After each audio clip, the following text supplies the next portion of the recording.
तो आओ यार शुरू करते हैं बिना किसी बकचोदी के। मोदी विरोध में बाला साहब ठाकरे उनकी लेगेसी के साथ भी आप लोग कॉम्प्रोमाइज करने को तैयार है ताकि मोदी को रोका जा सके। नहीं, ये क्या कॉम्प्रोमाइज किया है हमने? क्या लेगेसी की आप बात कर रहे हैं? नहीं, जो ये इनके कहने से हमारी लेगेसी हट जाएगी। बाला साहब कांग्रेस विरोधी थे, कांग्रेस का समर्थन राहुल गांधी को डिफेंड करना। तो चलिए शुरू करते हैं। क्या कांग्रेस पार्टी के साथ आकर मोदी विरोध में बाला साहब ठाकरे उनकी लेगेसी के साथ भी आप लोग कॉम्प्रोमाइज करने को तैयार है ताकि मोदी को रोका जा सके? कुछ भी नहीं, ये क्या कॉम्प्रोमाइज किया है हमने? क्या लेगेसी की आप बात कर रहे हैं? नहीं, जो ये इनके कहने से हमारी लेगेसी हट जाएगी। इनके कहने से ये हमें सर्टिफिकेट देंगे कि बाला साहेब ठाकरे जी क्या करते थे, क्या नहीं करते थे।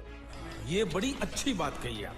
हमने हर एक वही काम किया जो बाला साहेब ठाकरे जी उस पर विश्वास रखते थे। और यहाँ पर मैं भारतीय जनता पार्टी का सर्टिफिकेट नहीं लेने बैठूंगी। गजब बेइज्जती है, क्योंकि ये वो लोग हैं जिन्होंने, वो बाला साहेब ठाकरे जी जिन्होंने इनका हाथ पकड़कर भारतीय जनता पार्टी को महाराष्ट्र में आगे बढ़ाया। आज आपने उनकी ही हस्ती को खत्म करने की कोशिश की है। समझ रहे हो ना?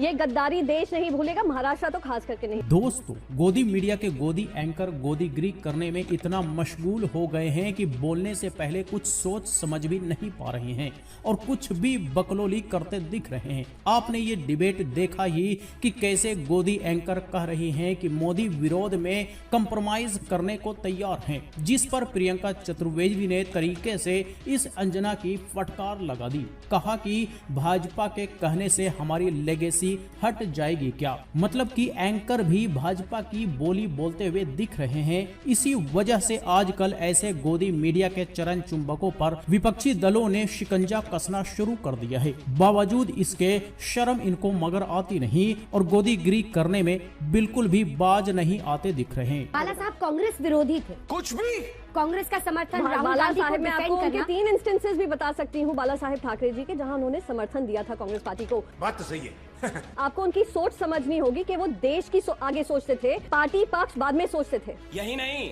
अभी और सुनिए। उनका देश कहीं खत्म नहीं होना चाहिए। देश में जो हमारा सोच है, विचार है, वो नहीं खत्म होना चाहिए। इनसे पूछिए, जब राष्ट्रपति का चुनाव हुआ था डॉक्टर प्रतिभा पाटिल का, क्या वो भारतीय जनता पार्टी के साथ खड़े थे?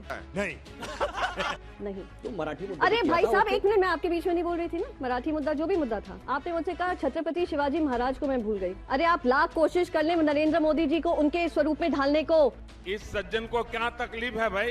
पर देश नहीं भूलेगा कि उन्होंने क्या काम किया है। हमारी सिविलाइजेशनल हिस्ट्री आप नहीं लिखने वाले हैं, देश के मन में है, दिल में है। हाँ जी, तो गोदी एंकर का सवाल कि बाला साहेब कांग्रेस विरोधी थे और ये गोदी एंकर खुद देशद्रोही है। इस पर भी प्रियंका चतुर्वेदी इस गोदी एंकर को रपेट कर रख दिया। कहा कि वो देश के लिए पहले सोचते थे, पार्टी पक्ष के लिए बाद में। पर ऐसे चरण चुंबकों को ये बात मालूम होते हुए भी अपना प्रोपेगेंडा चलाने से बाज नहीं आते। इसी वजह से जब इन्हें खरी खोटी सुना दी जाती है तो ये बौखला जाते हैं और इनकी इतनी मोटी चमड़ी हो गई है कि फिर भी इन्हें कोई फर्क नहीं पड़ता। जो भी हो, प्रियंका चतुर्वेदी ने इस अनऑफिशियल प्रवक्ता को तरीके से कूट कर रख दिया। और हम जहाँ भी देश की बात आएगी उसमें हम कॉम्प्रोमाइज करने वाले नहीं हैं। भारतीय जनता पार्टी हमें कोई सर्टिफिकेट देने वाली पार्टी नहीं। जवाब मजा आया। तुम लोग गलती से अगर नए हो तो सब्सक्राइब करो। वो जो लाल वाला बटन है उस पे अपने जीजा जी फेंक के मारो या फूफा जी, मुझे नहीं पता, बस क्लिक हो जाना चाहिए। अब मैं भी जा रहा हूं, मुझे